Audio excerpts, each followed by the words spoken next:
Enquête. Christophe Ondelatte. Voici une histoire à tiroir. L'enquête sur le meurtre de Valérie Bechtel en 1991 dans les Vosges, qui connaît 20 ans plus tard à La Rochelle un rebondissement tout à fait inattendu et très déconcertant. J'ai écrit cette histoire avec O-Kiss, réalisation Céline Lebras.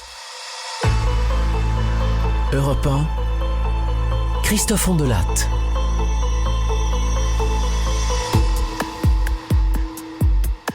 Imaginez, un jour, vous partez vous promener en forêt avec votre clébard, Pépouze, et Médor tombe sur un cadavre. C'est exactement ce qui se passe le 12 août 1991 à Thaon-les-Vosges, dans les Vosges donc. Vers 13h15, un type promène son chien dans une forêt qui s'appelle la forêt de la Souche.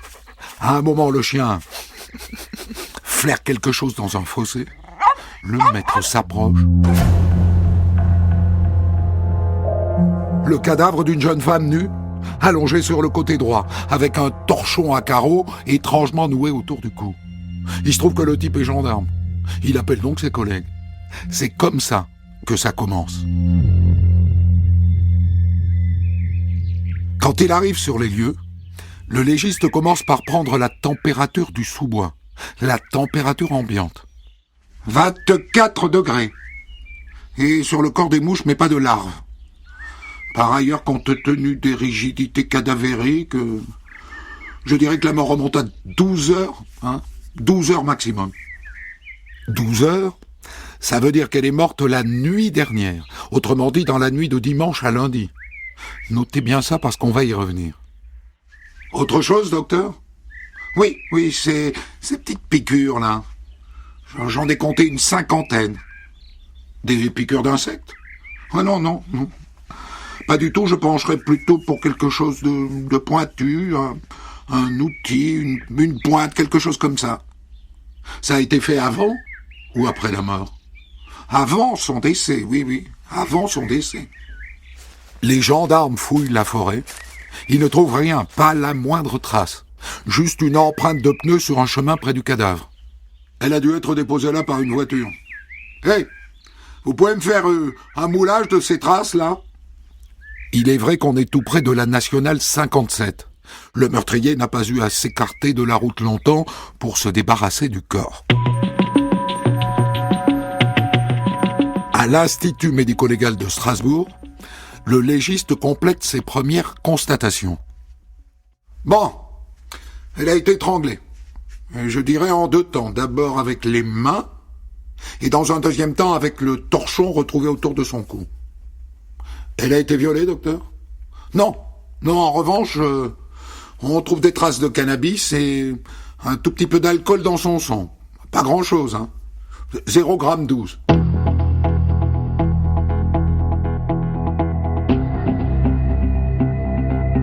À peu près au même moment, une jeune femme débarque à la gendarmerie de Thaon-les-Vosges. Bonjour, voilà. Je viens vous voir parce que ma sœur a disparu, ça fait 2 jours. Je suis très inquiète parce que chez elle, j'ai trouvé des traces de sang. Elle s'appelle comment, votre sœur ? Valérie Bechtel, elle a 20 ans. Le gendarme qui la reçoit est assez physionomiste et il comprend tout de suite que cette Valérie Bechtel est la morte retrouvée dans le bois. On n'aura pas mis longtemps à coller un nom sur le cadavre. Dites, madame, qu'est-ce que vous pourriez nous dire sur la disparition de votre sœur Valérie Bechtel ? En fait, je suis allé la voir chez mes parents, à Chavelot. Ils sont en Espagne en vacances en ce moment. Il y avait sa voiture qui était dans la rue. Je suis rentré et j'ai vu du sang partout sur le sol. Et aussi, il manquait son magnétoscope sous la télé. Entendu, madame. On va aller sur place, on vous reconvoquera.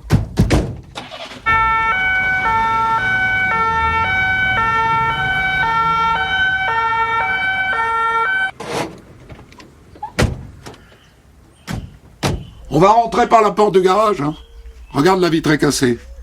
C'est peut-être par là d'ailleurs que est rentré notre possible tueur.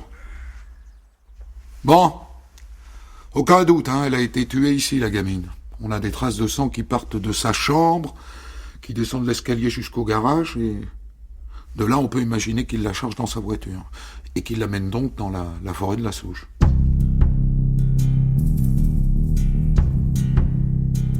Dans la chambre de Valérie, les gendarmes trouvent la confirmation que la gamine fumait bien des pétards. Une petite boîte en laiton qui contient une boulette de shit, des feuilles à rouler et une cigarette à moitié dépenaillée. Tout ça n'ayant probablement aucun rapport avec notre histoire. Enfin, une gamine de 20 ans qui fume du shit, c'est d'une banalité absolue. À moins que... Bon, eh bien vous connaissez la mécanique d'une enquête. Qu'est-ce qu'on fait maintenant? Je me demande si vous m'écoutez assez souvent. Eh bien, on tente de reconstituer l'emploi du temps de la victime jusqu'à sa mort. On a retrouvé son corps le lundi midi. Le légiste dit qu'elle a été tuée la veille, le dimanche. Qu'est-ce qu'elle a fait tout ce week-end-là?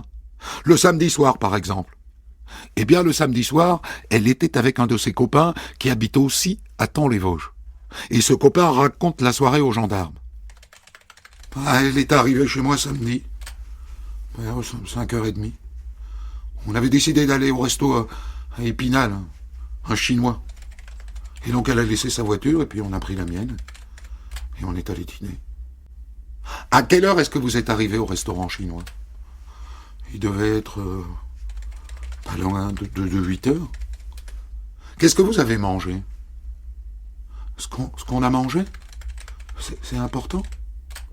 Oui, ça peut l'être. Je vous écoute. Eh bien, moi, du canard. Et elle, des nouilles sautées, je crois. Et à quelle heure est-ce que vous partez du restaurant? Vers 10h30 du soir. Et après, on s'est arrêté boire un coup en chemin. Vous avez bu quoi? Un gin fizz, je crois. Et vous rentrez à quelle heure chez vous? Vers 1h30 du matin. Et là, elle a repris sa voiture. Elle est rentrée chez elle. Je sais, ça peut paraître étonnant de demander tous ces détails. Qu'est-ce que vous avez mangé? Qu'est-ce que vous avez bu? Et à quelle heure?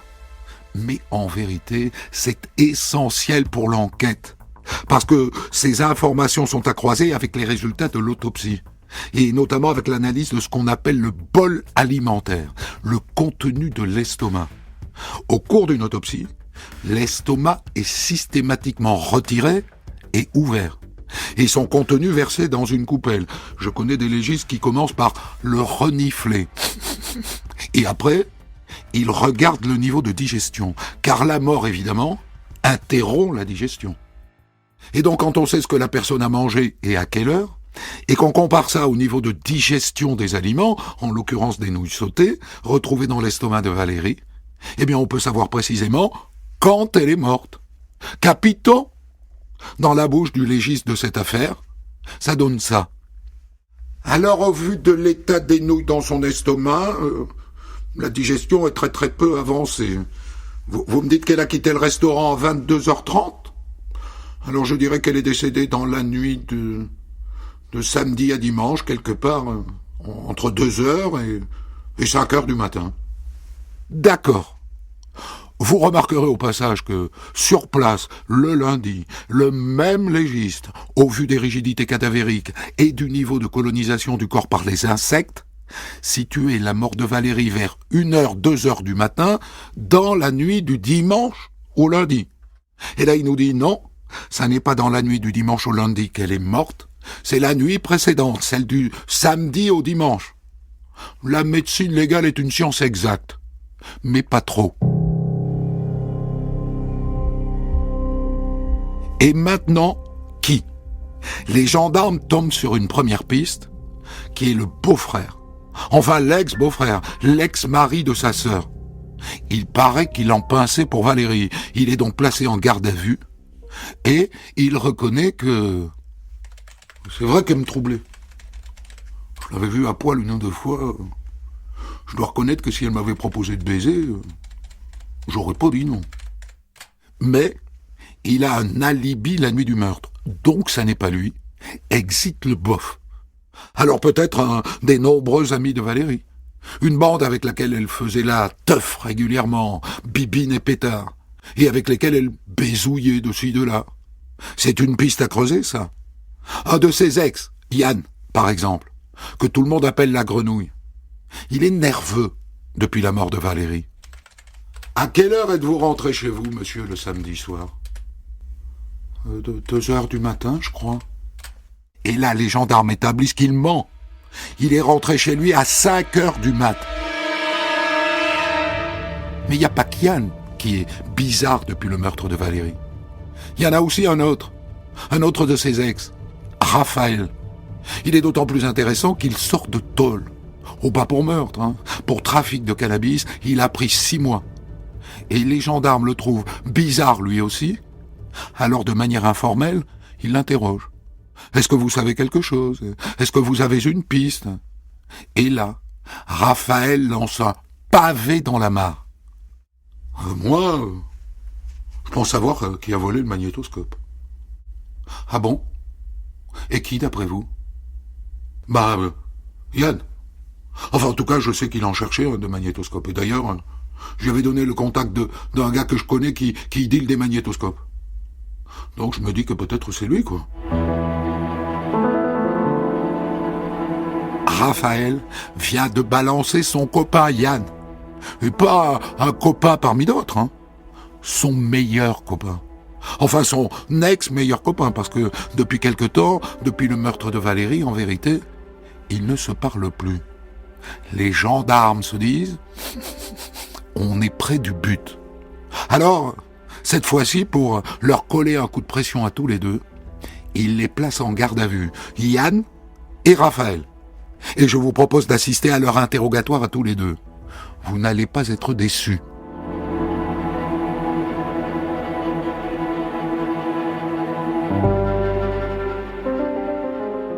Yann est interrogé le premier. Vous avez dit la première fois que nous nous sommes parlé, monsieur, que vous êtes rentré chez vous la nuit du meurtre à 2 heures du matin. Mais nous, on sait que vous êtes rentré beaucoup plus tard, à 5 heures. Explication? C'est vrai que je suis rentré à 5 heures. Je vous l'ai pas dit parce que j'avais la trouille que vous me soupçonniez. Il paraît, monsieur, que vous cherchiez un magnétoscope. Oui? Oui, c'est vrai. Mais c'est Raph qui a eu l'idée de voler ce magnétoscope. De voler ce magnétoscope? Yann vient de balancer son copain à Raphaël, lequel Raphaël l'a lui-même balancé avant. Les gendarmes se disent on est tout près du but. Mais Yann n'en a pas fini. La nuit du crime, je suis allé chercher Raphaël chez lui, vers 3 heures du matin. Il était d'accord pour piquer le magnétoscope des parents de Valérie. Donc on est allé chez elle. Quand on est arrivé, moi je suis resté dans la voiture. Et lui, Raph, il est rentré dans la maison. Et par où il est rentré?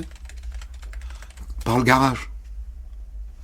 Et puis 10 minutes après, j'ai entendu un cri. Et là j'ai démarré, je suis parti. Yann accuse maintenant son pote Raphaël d'avoir tué Valérie, de l'avoir étranglée. Et maintenant, venez avec moi dans le bureau d'à côté, assister à l'interrogatoire de Raphaël, justement. Bien, monsieur, je vous informe que votre ami Yann vous accuse du meurtre de Valérie Bechtel. Il a dit ça, Yann? Il dit que c'est moi qui l'a tué? Mais j'y étais pas, moi, chez Valérie cette nuit-là. J'y étais pas.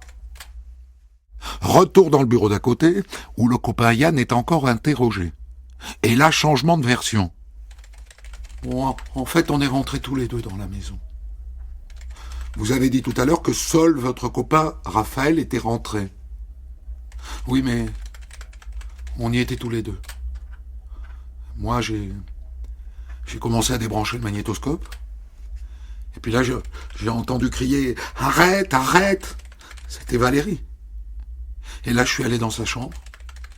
Et j'ai vu Raphaël qui lui collait une baigne. Je lui ai dit, qu'est-ce que tu fais, Raphaël? Il m'a dit, casse-toi, ça te regarde pas, c'est entre elle et moi. Alors je suis rentré chez moi avec le magnétoscope. Et il est où, ce magnétoscope? Depuis, je l'ai balancé à la décharge. Les gendarmes vont immédiatement à la décharge et ils retrouvent le magnétoscope.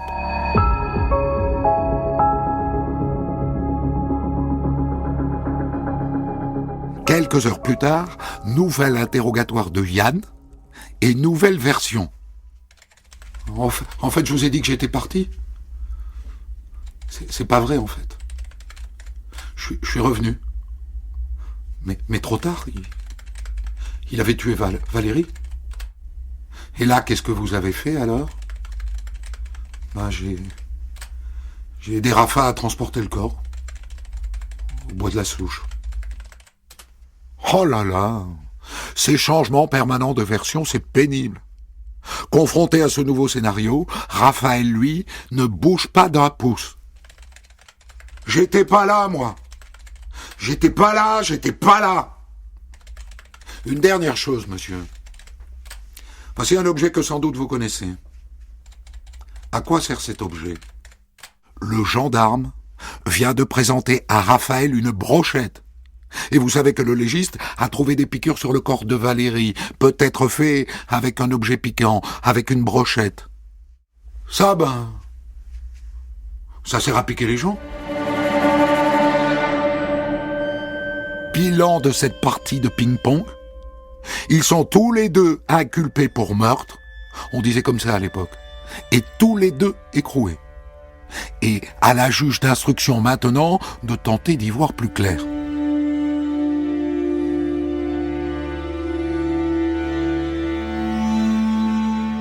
Puisqu'a priori, ils sont tous les deux dans le coup. Il est peut-être temps que je vous balance leur blase. Yann Bello et Raphaël Meillan.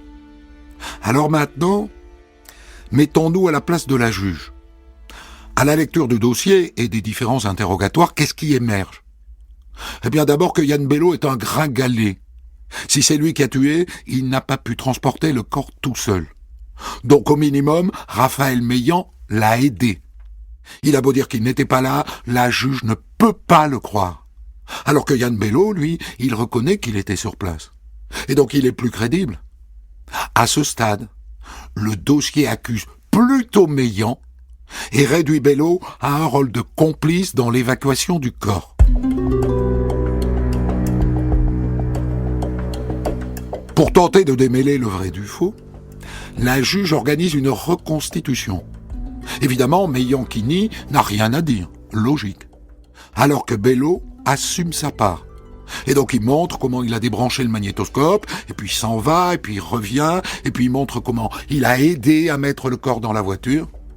Là encore, avantage, Yann Bello. La juge décide alors de les mettre face à face dans son bureau. Et là, toujours même scénario. Yann Bello donne toute une foule de détails, alors que Raphaël Meillan reste dans le déni. Une fois de plus, avantage, Bello. Et c'est pas fini. 1 an et demi après le meurtre, un ex-détenu de la maison d'arrêt d'Épinal dit que Raphaël Meillan lui a fait des confidences. Il m'a dit qu'il était sous, qu'il avait fumé, que la fille le repoussait, et que c'est lui qui l'avait tué. Une fois de plus, avantage Bello, même si un ex-détenu, ça peut mentir. Que conclut la juge de tout ça? Eh bien que Raphaël Meillan est plus sûrement le meurtrier que Yann Bello.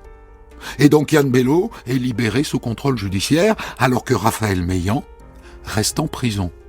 Et 5 ans après le meurtre, Raphaël Meillan est renvoyé devant la cour d'assises pour meurtre, et Yann Bello pour vol, recel de cadavres et non-assistance à personne en péril.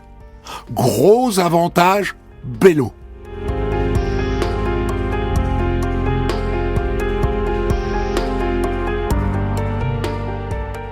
Le procès s'ouvre en mars 1997 devant la cour d'assises d'Épinal. Yann Bello comparé libre, tandis que Raphaël Meillan est conduit dans le box menotté. Ça compte pour les jurés, ça. Et donc, une fois de plus, gros avantage Bello. Le procès dure 3 petits jours. L'avocat général en conclut que c'est Raphaël Meillan qui a étranglé Valérie Bechtel. Et les jurés le suivent. Raphaël Meillan est condamné à 17 années de réclusion criminelle pour meurtre, et Yann Bello prend 2 ans de prison pour vol et recel de cadavres. Il les a déjà faits, et donc il est libre. Il n'y a pas d'appel à l'époque. Le jugement est définitif.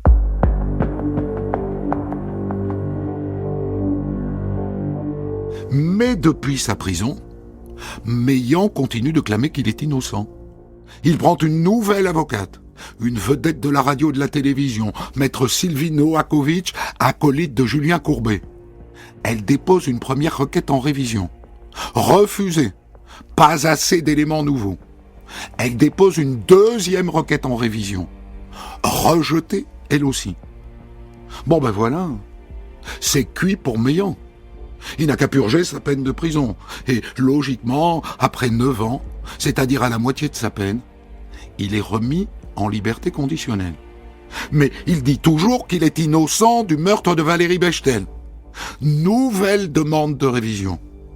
Et cette fois, ça passe. Oh, pas longtemps, hein.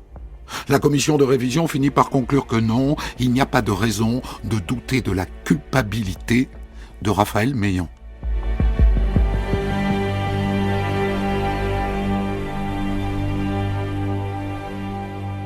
Et là, vous vous dites, bon ben, c'est fini. Elle est un peu courte, l'histoire d'Ondelat aujourd'hui. Hein. Il s'est pas foulé, la feignasse. J'exige des excuses immédiates, car il y a une suite.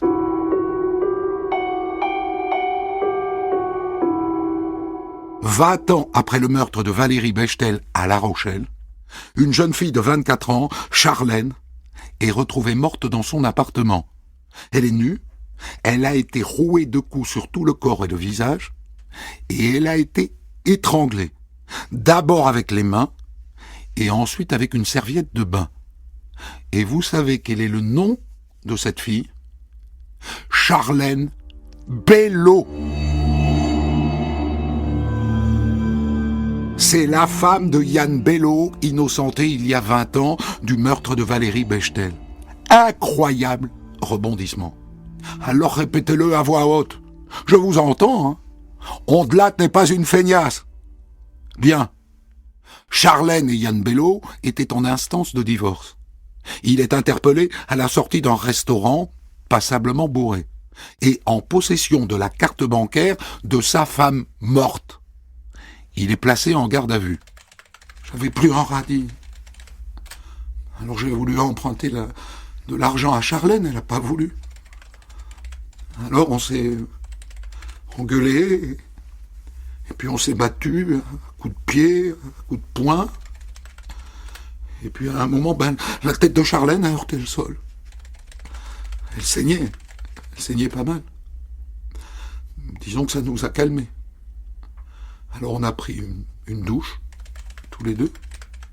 Et puis j'ai nettoyé le sang dans le salon. J'ai aussi mis mes fringues dans la machine à laver. Et puis je suis allé acheter des bières avec la carte de Charlène. Elle m'a filé son code. Et quand je suis rentré, j'ai voulu qu'on reprenne la discussion. C'était pas normal qu'elle veuille pas me prêter d'argent. Et là, elle m'a dit qu'elle avait bien fait de me quitter. Elle m'a dit d'ailleurs, j'ai quelqu'un d'autre dans ma vie. Et là, j'ai vu rouge. J'ai commencé à serrer son cou. C'était pas voulu. Ça m'a dépassé. Ok. Au moins, il reconnaît les faits. Sauf que son histoire de dispute, de coups de poing échangés ne tient pas. Il n'y a pas une égratignure sur le cadavre. C'est important. Si c'est une impulsion non contrôlée, c'est un meurtre. S'il est venu pour la tuer, c'est un assassinat. Ça ne s'arrange pas pour lui avec l'autopsie du corps de Charlène. Alors, j'ai observé une lésion anale sur le corps, donc je dirais qu'elle a été violée, cette fille. Il n'en avait pas parlé de ça. Yann Bello est déféré devant un juge d'instruction en vue de sa mise en examen. Et il ajoute quelques détails. J'ai commencé à l'étrangler avec les mains. Et après, j'ai attrapé une serviette et j'ai serré jusqu'à qu'elle bouge plus. Elle avait encore les yeux ouverts. La coupe est pleine. Yann Bello est mis en examen pour assassinat et viol.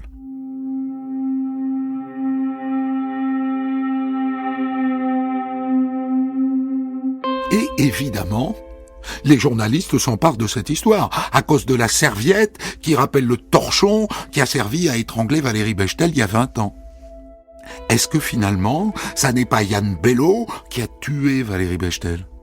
Même étranglement, même manière de finir le travail avec un bout de tissu. C'est très troublant. Est-ce qu'il y a 20 ans, on n'a pas condamné un innocent ? Raphaël Meillan.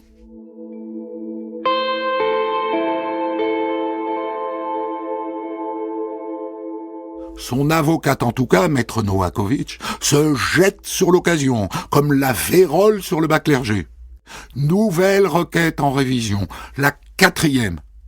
Elle est assez vaine en vérité, parce que pour réviser la condamnation de Meillan, il faudrait des éléments nouveaux dans l'affaire Bechtel, pas dans une autre affaire. Après tout, Yann Bello, qui vivait dans une certaine confusion, qui picolait beaucoup, qui venait de planter une entreprise de traiteur à domicile, a peut-être voulu reproduire le crime qu'il n'avait pas commis.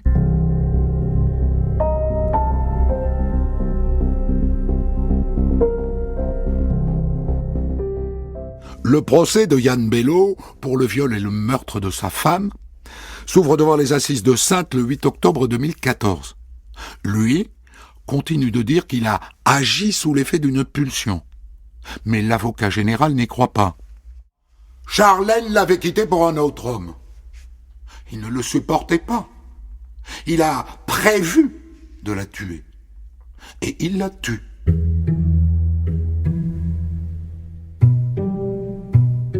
Pour l'avocat général, il y avait donc préméditation. Ça n'était pas un meurtre, mais un assassinat. Il requiert la réclusion à perpétuité.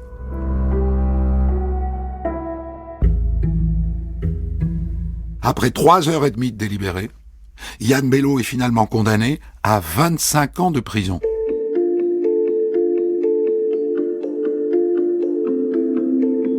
Un an plus tard, la Cour de révision rejette, comme prévu, la requête déposée par Raphaël Meillan. Mais c'est un coriace, et son avocate aussi. Ne doutez pas d'une chose, jusqu'à sa mort, il fera des demandes de révision. Et vous, si vous voulez un bon conseil, ne tirez pas trop de plans sur la comète. Il est toujours facile d'avoir un avis, une opinion sur une affaire. Et je me doute que dans votre tête, Raphaël Meillan est devenu en 2 temps 3 mouvements la victime d'une erreur judiciaire. Mais vous n'étiez pas à son procès, n'est-ce pas ? Et moi non plus d'ailleurs. Alors nous n'avons pas le droit d'avoir d'opinion. Des doutes peut-être, mais rien de plus.